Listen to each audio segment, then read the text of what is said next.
ہم نے دیکھا ہے کہ بڑی جرأتمندانہ طریقے سے آپ نے صحافت کی، لیکن صحافت اور سیاست میں زمین آسمان کا فرق ہے۔ جی جی ایسے ہی۔ کیا اقرار الحسن کے رویے میں بھی تبدیلی آئے گی، یا اسی طرح یہ جو اب ہم نے تحریک کا آغاز کیا، اس تحریک میں بھی اسی جنون کے ساتھ، اسی دبنگ انداز کے ساتھ آپ تحریک کو لے کر چلیں گے، یا پھر نہیں میں سمجھتا ہوں اقرار الحسن کمپرومائزڈ ہوگا؟ نہیں انشاءاللہ اس کی ضرورت ہی محسوس نہیں ہوگی۔ جب میرا کوئی اقتدار کا فائدہ،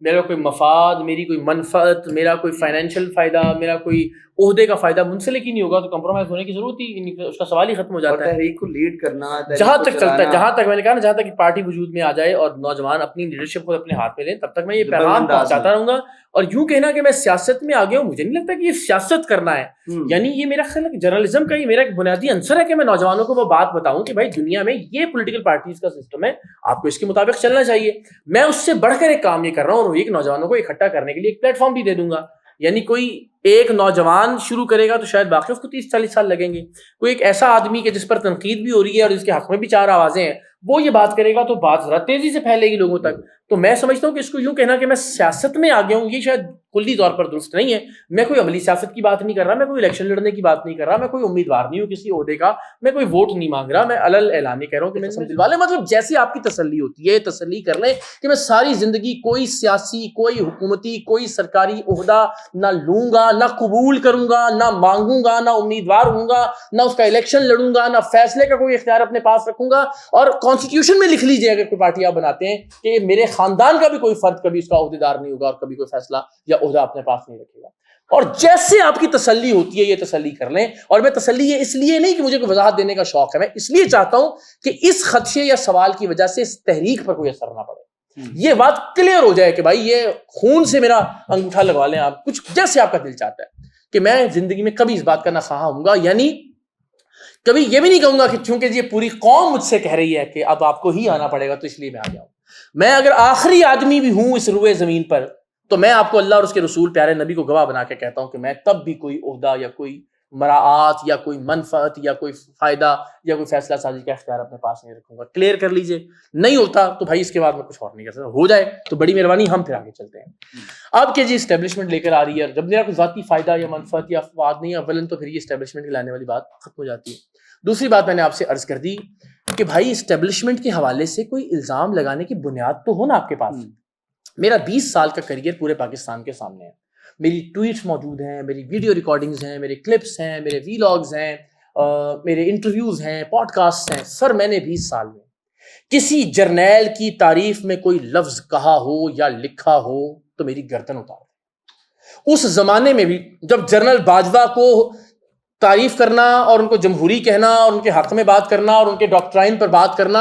عین حب الوطنی سمجھا جاتا تھا، جس زمانے میں اسٹیبلشمنٹ کے تعریفیں کر کر کے لوگوں نے کروڑوں روپے بنائے، یوٹیوب کے ڈالرز کمائے، جس زمانے میں P T I, peoples party اور نون لیگ لائن میں لگ کے ووٹ دے رہی تھی اسٹیبلشمنٹ کے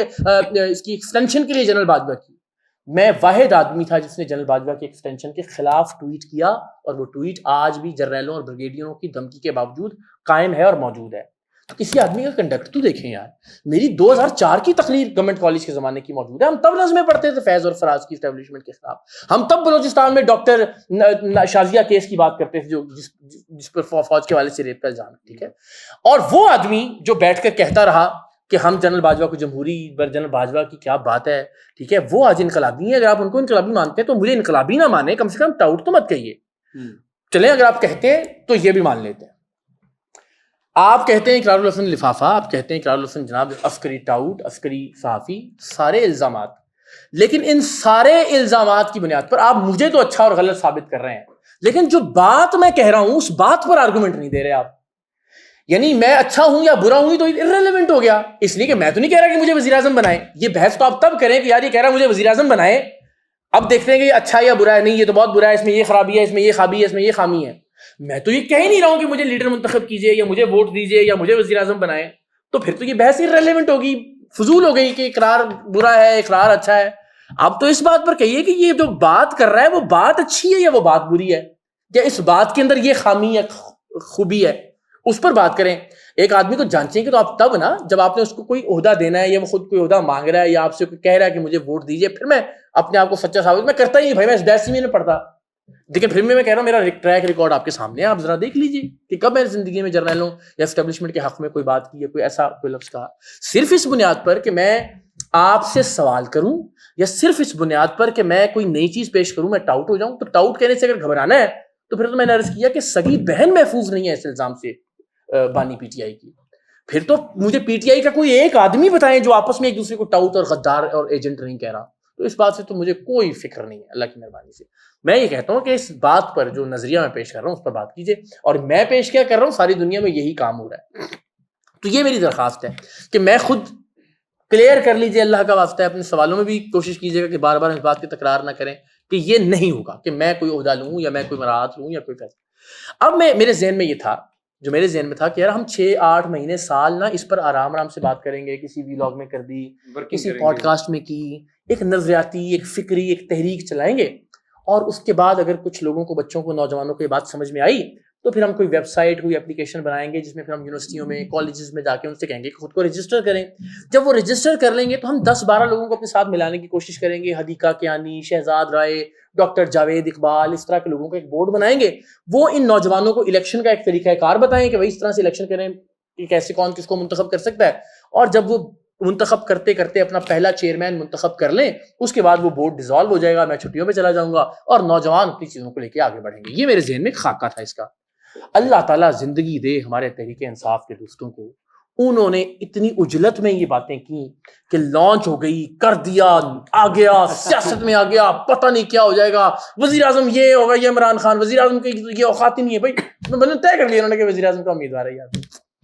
تو اس سے اچھا یہ ہوا کہ ایک بحث جو ہم 6-8 مہینے سال میں جنریٹ کرنا چاہ رہے تھے وہ آج شروع ہو گئی. اب لوگ یہ تو پوچھ رہے ہیں نا کہ کیا کرنا چاہ رہا ہے, کیا ہے نظریہ, کیا بات ہے, بتاؤ تو صحیح وغیرہ وغیرہ. تو اب ہم بتا رہے ہیں, کلیئر کرتے جائیں گے اگلے اور کچھ وقت کے اندر ہی چیزیں. تو اللہ نے ان سے ایک بہترین کام لیا میرے حق میں تحریک انصاف کے دوستوں سے کہ ہمارا پیغام جتنی تیزی سے پھیل سکتا تھا اس سے زیادہ تیزی سے الحمدللہ پھیل گیا. تو میرے ذہن میں یہ تھا کہ ہم سٹیپ بائی سٹیپ یہ کام کریں گے. اسٹل آئی بلیو کہ ہمیں یہی کرنا چاہیے, ہم یہ ڈسکشن جنریٹ کریں جس کے لیے آپ سب یہاں مدعو ہیں. جو خامیاں ہیں, میں کوئی حتمی کوئی حرف آخر لے کر نہیں آ گیا ہوں, ظاہر ہے بہت ساری ایسی باتیں ہوں گی جو ہم ٹھیک کر سکتے ہیں, ایڈ کر سکتے ہیں, نکال سکتے ہیں, اور نوجوانوں کے پاس یہ پیغام لے کر جائیں. نوجوان ایک پلیٹ فارم پر اکٹھے ہوں, ایک ایسی اپلیکیشن ہو جس کے ذریعے نوجوان طاقت بن جائیں. یعنی ایک نوجوان رجسٹریشن کے بعد شارق اپنا جب وہ لکھے نا یونین کونسل کا نمبر, تو اس کو حیرانی ہو کہ وہ تیری میرے پر تو یونین کونسل میں 1700 اور نوجوان میرے ساتھ رجسٹرڈ ہیں, اور وہ سارے کے سارے صرف ایک کلک کے اوپر سب کو نوٹیفیکیشن جائے اور سب کسی بھی ایک ایجنڈے پر نقطے پر اس کے ساتھ کھڑے ہوں. سو یہ آپ کو لوکل وڈیرے, چودھری, مخدوم, سید کے خلاف ایک اسٹرینتھ فراہم کرے گا. کوئی ایسا ڈیجیٹل کوئی technical based artificial intelligence based ایک پورا نظام کہ جس میں وکیل سے کنیکٹ ہو سکتا ہو, ڈاکٹر سے کنیکٹ ہو سکتا ہو, آپ کی گلی میں, آپ کی یونیورسٹی میں, آپ کے کالج میں اور کون لوگ ہیں آپ کے ساتھ, ایک طاقت محسوس ہوگا یار میرے ساتھ یہ میری گلی میں اتنے 100, میرے محلے اور علاقے میں اتنے 1000 اور میرے شہر میں اتنے لاکھ لوگ ہیں یار جو میری ایک کال پر کسی ایک ایشو پر میرے ساتھ کھڑے ہوں گے. ان میں اتنے وکیل ہیں, اتنے ڈاکٹر ہیں, اتنے اسٹوڈنٹ ہیں, اتنے ٹیچر ہیں, یہ کام کرنا ہے تو مجھے اس کو وہ پورا, جس طرح اوبر اس آدمی کو جس کے پاس گاڑی ہے اور جس کو گاڑی چاہیے ان کو کنیکٹ کر رہی ہے, جس کو کھانا, تو وائی ناٹ کہ ہم نظریاتی اور ہم خیال لوگوں کو ایک دوسرے کے ساتھ کنیکٹ کریں, لوگ آپس میں ملنا شروع اور طاقت بن جائیں سارے ایک دوسرے کی. سو یہ انشاءاللہ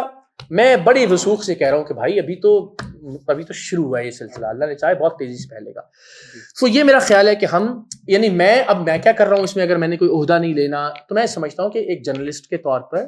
ایک لکھاری کے طور پر سب کی یہ ذمہ داری ہوتی ہے. مولانا ظفر علی خان اور بہت سارے ایسے لوگ, ان کے سر سید احمد خان جیسے, ظاہر اگین ہم کی کوئی اوقات نہیں ہماری ان کے سامنے, لیکن جو فکری اور نظریاتی تحریکیں چلاتے ہیں اور ان کے نتیجے میں کوئی چیز وجود میں آتی ہے,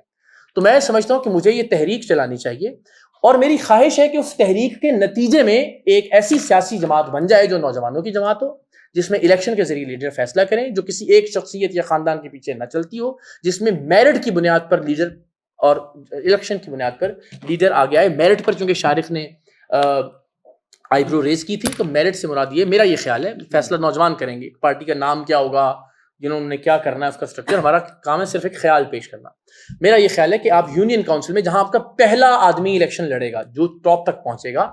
اس الیکشن کا ٹکٹ اس کو پارٹی اس وقت دے جب وہ 100 نمبروں والے ایک پیرامیٹر پر پورا اترتا ہو. اس میں سے 20 نمبر ہوں کہ اس کی تعلیم کیا ہے, اس میں سے کتنے نمبر مل رہے ہیں اس کو, ٹھیک ہے. 20 نمبر ہوں اس کا سوشل سرکل, یعنی اس کے ساتھ کتنے لوگ چلتے ہیں یا چل سکتے ہیں. 20 نمبر ہوں اس نے سوشل ورک کتنا کیا ہے اپنی زندگی میں. 20 نمبر ہوں وہ کتنا پریزنٹیبل ہے یا کتنی اچھی بات کر سکتا ہے. 20 نمبر اس بات کے ہوں کہ جو پارٹی نے کوئی اپنا سلیبس یا کوئی جو شعوری اور تربیتی پروگرام چلایا ہے اس کو اس نے کتنا اٹینڈ کیا ہوا ہے, ٹھیک ہے. اس کے بعد جو 70 یا 60 یا 65 نمبر لے لے وہ پہلی بار یونین کاؤنسل کے پریزیڈنٹ کا الیکشن لڑنے کا امیدوار ہو. تو میرٹ آپ نے ایک قائم کر دیا. اس میرٹ کی ایک مثال ہے, اس کو 10 چیزیں میں سے ایڈ کر سکتے ہیں, 10 نکال سکتے ہیں. میرٹ قائم کرنے کے بعد اس میں سے پہلا الیکشن یونین کاؤنسل کا, وہ جو یونین کاؤنسل کے پریزیڈنٹس ہیں ان میں سے کوئی تحصیل کا اگلی بار, تحصیل والوں میں سے ڈسٹرکٹ کا, ڈسٹرکٹ والوں میں سے صوبے کا یا ڈویژن کا, اور جو ڈویژن کے 4 پریزیڈنٹس ہیں ان میں سے کوئی ایک پاکستان کا اس پارٹی کا چیئرمین ہو. نہ اقرار الحسن, نہ عبد الرشید, نہ عبد الغفور, نہ چیدہ, نہ گاما, نہ بادشاہ. یہ ساری دنیا میں ایسا ہی ہو رہا ہے. بس یہ میرا ایک خیال ہے جس کو میں چاہتا ہوں کہ ہم اس کی ترویج کریں, اور اس میں میرا اپنا لالچ یا مفاد یہ ضرور ہے کہ ہر کوئی چاہتا ہے کہ اس کی نیک نامی ہو, جس کو ابھی تو میں بہت کمپرومائز کر رہا ہوں. ہر کوئی چاہتا ہے کہ یار 30 40 50 برس بعد کوئی آپ کے مرنے کے بعد اگر کسی اچھی چیز کا نام لے تو اس میں ضرور یاد کرے کہ یار ایک شخص اقرار الحسن بھی تھا کہ جس نے یہ بات کی تھی.